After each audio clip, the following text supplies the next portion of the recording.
पक्षांतर विरोधामुळेच साहेबांचा जीव गेला, आता दुसरा जीव जाणार नाही असं प्रतिभा धानोरकर यांनी म्हटलंय।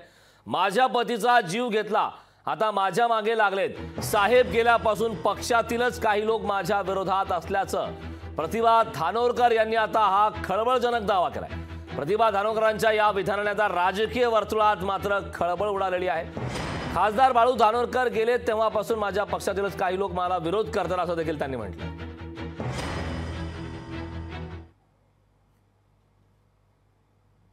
ज्या आपण न्यूजपेपरमध्ये सुद्धा बघत आहे, तर न्यूजपेपरवाल्यांना सुद्धा ठोस असं पॅकेज त्यांच्याकडून मिळालं म्हणून त्यांच्या बाजूच्या न्यूज हे सगळे न्यूजपेपरवाले लावत आहे। पण असल्या कुठल्याही न्यूज लागल्यानं काही झालं तरी असल्या कुठल्या गोष्टीला भिणारी मी नाही आहे। मी काँग्रेसचीच आहे आणि मी काँग्रेसच्याच तिकीटवरती लढवणार आहे।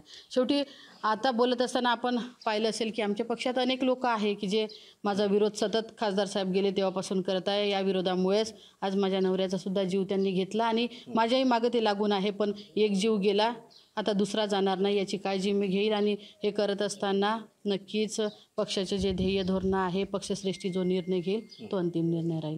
नाही, तिथील चंद्रपूर जिल्ह्यातील जनतेला आणि प्रतिभाताईंना माहीत आहे की बाळू धानोरकरांचा मृत्यू कशामुळे झाला, त्यामुळे मला अधिक बोलण्याची गरज नाही। नाही, तिथील चंद्रपूर जिल्ह्यातील जनतेला आणि प्रतिभाताईंना माहीत आहे की बाळू धानोरकरांचा मृत्यू कशामुळे झाला, त्यामुळे लोकशाही मराठी ऐका, पहा, जागरूक रहा।